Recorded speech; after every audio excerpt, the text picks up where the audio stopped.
Okay, this video will be for the Serged Welt seam. So we'll be using the 1/2 inch seam allowance block. And I've got 2 of these here. So the first thing we're gonna do is a regular 1/2 inch seam. So we're gonna take these and put them right sides together.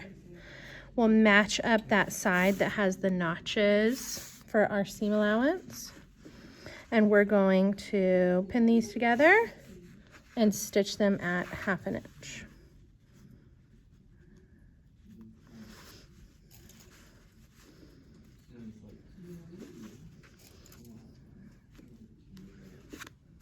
Okay, let's take this to the sewing machine.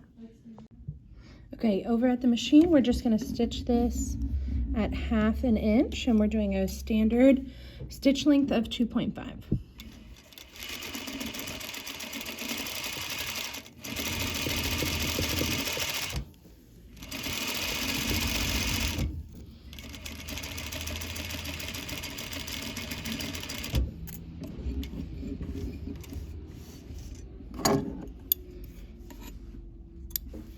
Okay, back to our ironing board. Okay, back at the ironing board, we're going to bust this open.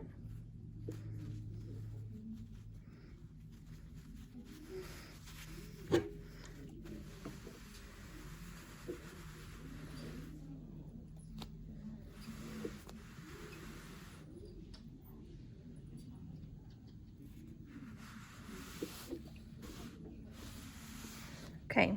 And then we need to press these both to one side. So if this was a garment, we would either press it towards the back of the garment or down towards the bottom of the garment. But since we don't have that reference, we'll just go ahead and press it over to one side.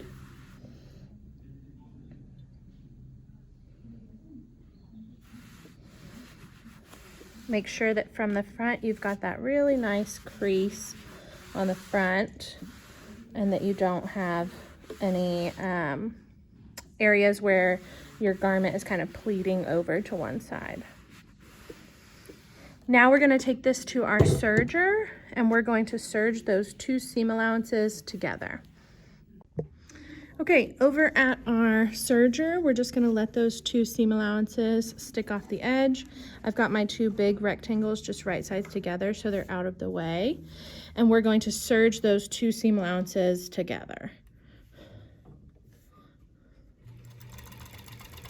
And I'm not cutting anything off as I do this. I'm just letting the raw edge go right next to the blade.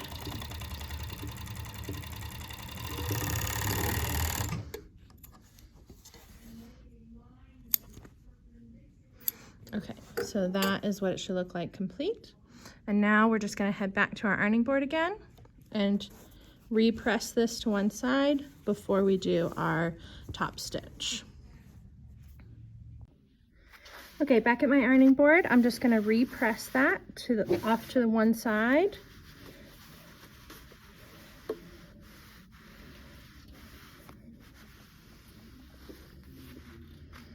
And again, make sure you have that really nice, flat, separated seam. You can even kind of pull on those 2 sides and pull them apart as you press it to make sure that it's completely flat on the front. And the last step is going to do our 1/4 inch top stitch. So from the front side, I'm gonna use that previous seam as my guide, and I'm gonna go a 1/4 inch away from that and top stitch through that rectangle and through my 2 seam allowances that are sitting underneath. So I'm gonna go ahead and put a couple pins in here. May do it this opposite way so I can line up that seam with the edge of my foot.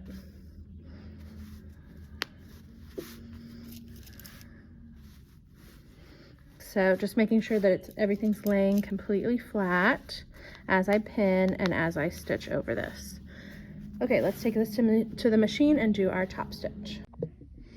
Okay, now I'm going to line up that seam with the edge of my foot so that I can make sure I'm stitching a 1/4 inch away.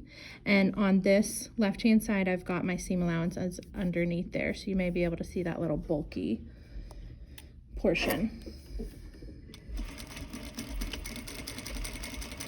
And I'm just gonna use that seam as my guide and let it rub along the edge of the foot so I have a consistent top stitch width.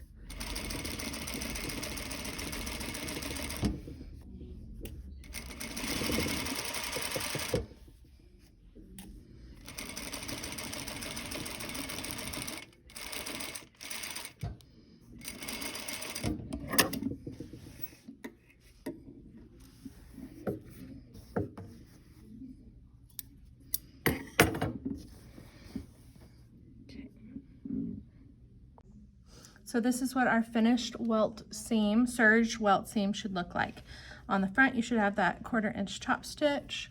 And then on the back, you can see where those 2 seam allowances are now held down to our rectangle here.